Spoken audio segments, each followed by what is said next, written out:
Avanzamos con el mundo ahora aquí en France 24 para traerles todas las noticias internacionales. Vamos ya con ellas. El expresidente de Brasil, Jair Bolsonaro, deberá llevar una tobillera electrónica y no podrá usar sus redes sociales o comunicarse con embajadores y diplomáticos extranjeros como medida cautelar.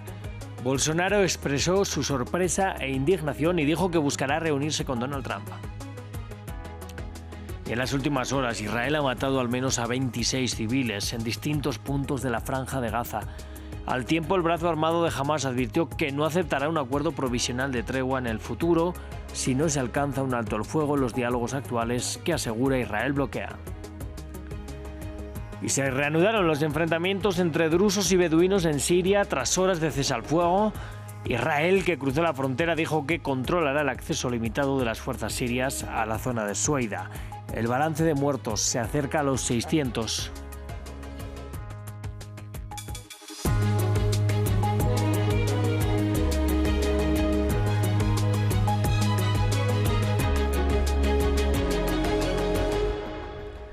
Vamos hasta Brasil. Este viernes el Tribunal Supremo dictó nuevas medidas cautelares contra el expresidente Jair Bolsonaro mientras este es procesado por golpismo.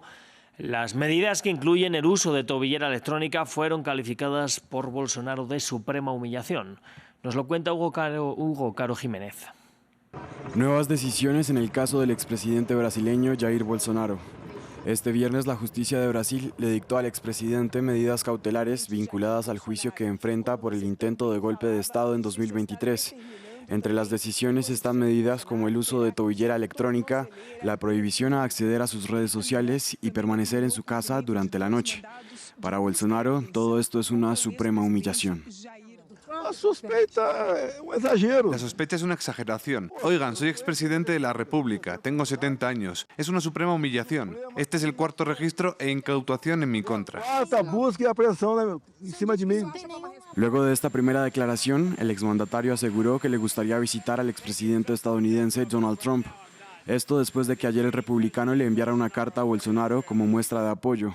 Durante las últimas semanas, Trump ha presionado a Brasil para frenar el juicio que enfrenta al expresidente, amenazando incluso a la nación con aranceles del 50%. Dije en la conferencia de prensa ayer que si tuviera pasaporte, pediría una audiencia para visitar a Donald Trump. Yo preguntaría, y si él lo concediera, hablaríamos de los problemas de Brasil. Todos los países que sufrieron algún tipo de impuesto fueron objeto de negociaciones. Lula aún no ha hablado con Trump. Lula até hoje não conversou com Trump. En contraste, frente a los hostigamientos de Estados Unidos, el presidente de Brasil, Luis Ignacio Lula da Silva, defendió la soberanía de su país. Lo que llegó fue un chantaje inaceptable en forma de amenazas a las instituciones brasileñas y con información falsa sobre el comercio entre Brasil y Estados Unidos. Mi indignación es aún mayor al saber que ese ataque a Brasil cuenta con el apoyo de algunos políticos brasileños. Son verdaderos traidores de la patria.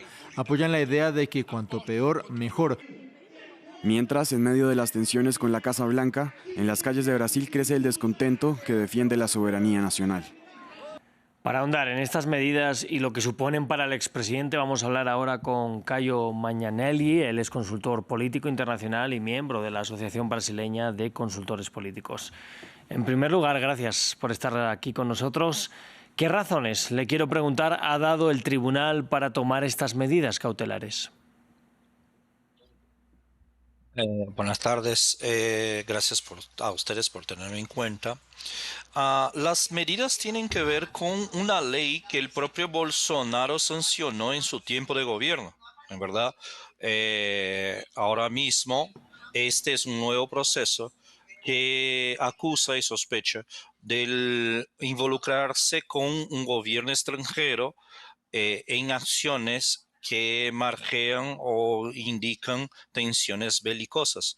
Lo que pasa es que justo Bolsonaro se hizo el criminoso solito con ayuda de Trump al decir que cuando Trump amenaza poner los aranceles a 50% en Brasil, a los productos brasileños y vincula eso y hace una ligación de eso con lo que está pasando con Bolsonaro y cómo la justicia está tratando a Bolsonaro.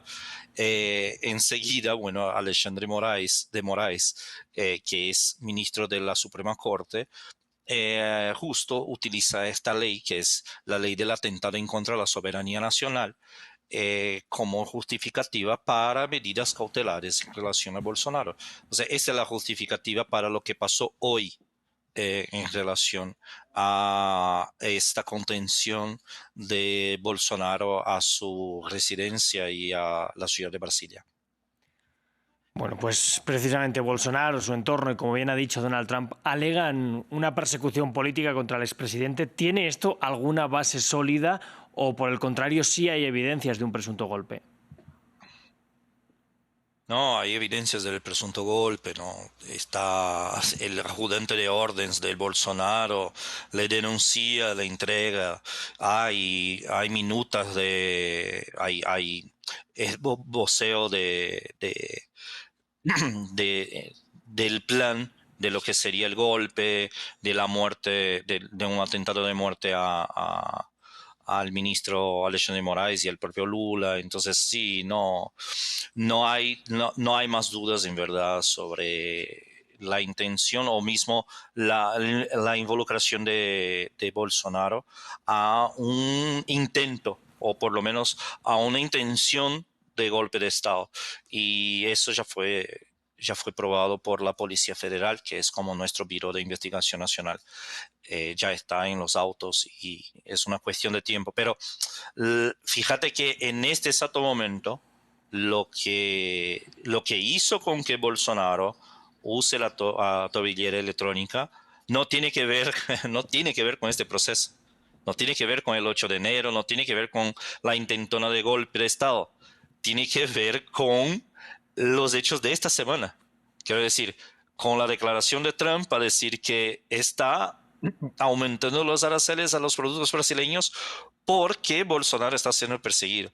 Entonces, está ahí, se justifica por otros motivos las sanciones a Bolsonaro. Quiero decir, Bolsonaro asume que de hecho estaba intentando hablar con Trump.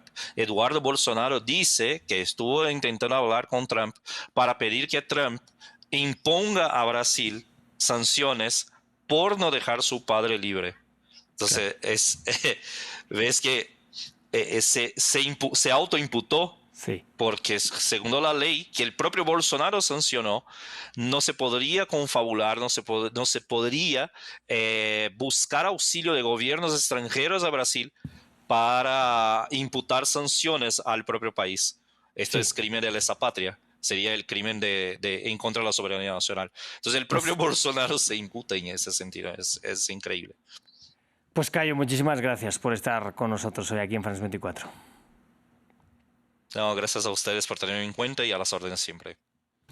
Bueno, el gobierno de El Salvador enviaría este viernes a Caracas a venezolanos expulsados de Estados Unidos y detenidos en la prisión de máxima seguridad del CECOT. Esto según la agencia Reuters, que cita oficiales del gobierno de Estados Unidos que se intercambiarían, dicen, 238 migrantes venezolanos por 5 ciudadanos estadounidenses y 5 residentes permanentes bajo custodia estadounidense. En marzo, Estados Unidos mandó a esta cárcel de El Salvador a migrantes acusados de ser pandilleros sin aportar pruebas de su condena.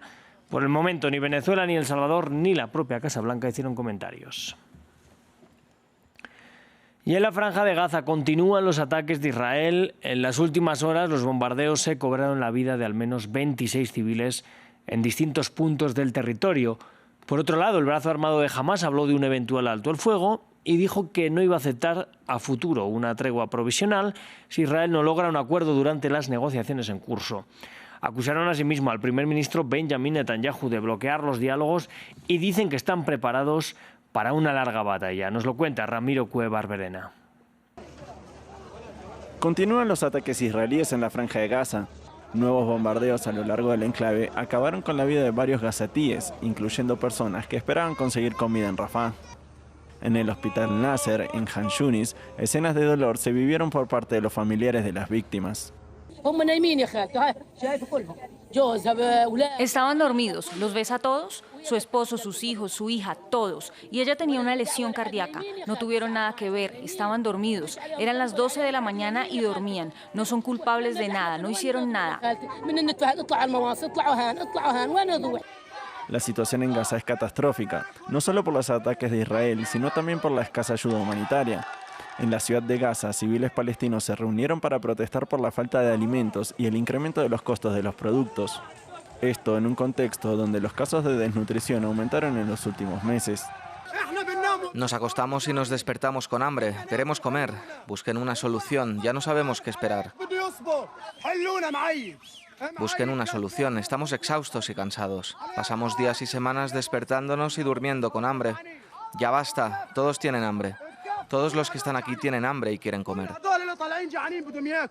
El último lunes, UNICEF detalló que más de 5.800 niños fueron diagnosticados con desnutrición, 1.000 de ellos con cuadros agudos graves. Los casos de esta condición aumentaron por cuarto mes consecutivo, agregó la organización.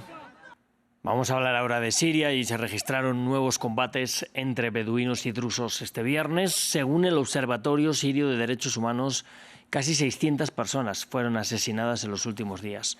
Israel, que bombardeó Damasco el miércoles declarando protección de los drusos, atravesó este viernes la frontera común con un convoy de vehículos militares y acordó permitir el acceso limitado del ejército sirio durante 2 días en Sueida. Veamos. Nuevos enfrentamientos entre grupos armados drusos y miembros beduinos en el sur de Siria. El viernes, el Observatorio Sirio de Derechos Humanos informó de enfrentamientos al oeste de Sueida entre combatientes tribales y beduinos apoyados por las autoridades, por un lado, y combatientes drusos, por otro. Esto se produce días después de que las fuerzas sirias se retiraran de la provincia a principios de semana, pero podrían volver. El Ministerio del Interior sirio afirmó que las informaciones según las cuales estaba preparando el redespliegue de tropas gubernamentales en la provincia de Sueida son inexactas, según los medios de comunicación estatales. El portavoz afirmó que las fuerzas gubernamentales se encontraban en un estado normal de preparación y que no se había producido ningún despliegue en Sueida hasta el momento. Por otra parte, la agencia Reuters afirmó que el gobierno de facto de Damasco y Tel Aviv habían llegado a un acuerdo para el despliegue de tropas gubernamentales en Sueida durante 48 horas a partir de este viernes. Israel había respondido a los enfrentamientos en su frontera común lanzando el miércoles una serie de ataques aéreos sobre Damasco, tras las denuncias de atrocidades contra la minoría drusa. Turquía, que ayudó a negociar uno de los 2 alto el fuego, se apresuró a culpar a Israel. Utilizando a la población drusa como excusa, Israel ha extendido su bandidaje a nuestra vecina Siria en los últimos 2 días.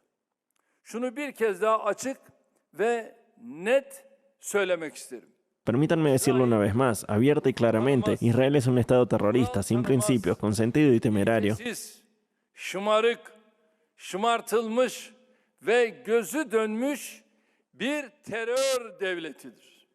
Según los informes, la violencia en Sueida ha causado cientos de muertos y miles de desplazados en los últimos días. Y la Agencia de las Naciones Unidas para los Refugiados también ha manifestado que está muy preocupada por el impacto de las hostilidades en Sueida en sus operaciones de ayuda, instando a que cese el derramamiento de sangre.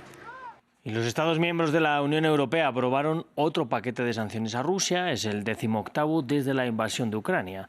Las nuevas medidas centran sus esfuerzos en el sector energético y financiero del Kremlin, además de hacer hincapié en la denominada flota fantasma de Moscú. 18ª oleada de sanciones por parte de la Unión Europea a Rusia, un paquete que pone especial énfasis en el sector energético y financiero. La alta representante para política exterior de la Unión Europea lo anunció. Nos mantenemos firmes. La Unión Europea acaba de aprobar uno de sus paquetes de sanciones más severos contra Rusia hasta la fecha. Estamos recortando aún más el presupuesto de guerra del Kremlin, persiguiendo 105 buques más de la flota en la sombra y a sus facilitadores, y limitando el acceso de los bancos rusos a la financiación. Las sanciones incluyen rebajar el precio del petróleo un 15%, prohibir transacciones financieras con el gasoducto Nord Stream, transacciones financieras a otros 22 bancos rusos o dejar de exportar tecnología y bienes industriales para producir drones. El bloque de los 27 finalmente aprobó las medidas a pesar de las reticencias de Eslovaquia, uno de los presuntos aliados de Putin en Europa, que rechaza la propuesta de la Comisión Europea para que los países dejen de comprar combustibles fósiles a Rusia a partir de 2028. El Kremlin, por su parte, quiso valorar las nuevas sanciones impuestas. Hasta ahora vemos una línea antirrusa bastante coherente en Europa. Hemos dicho en repetidas ocasiones que consideramos ilegales tales restricciones unilaterales, que nos oponemos a ellas, pero al mismo tiempo, por supuesto, ya hemos adquirido cierta inmunidad frente a las sanciones. Nos hemos adaptado a la vida bajo sanciones. Por supuesto, tenemos que analizar el nuevo paquete para minimizar sus consecuencias, pero además cada nuevo paquete añade un efecto negativo para los países que se adhieren a él. Se trata de un arma de doble filo. Finalmente, el gobierno británico anunció sanciones para 3 unidades de inteligencia del ejército ruso y 18 espías, todos ellos presuntos responsables de ataques en Ucrania y de operaciones cibernéticas contra Europa. Así nos vamos a despedir. Yo les invito a que sigan aquí en France 24. Gracias por elegirnos.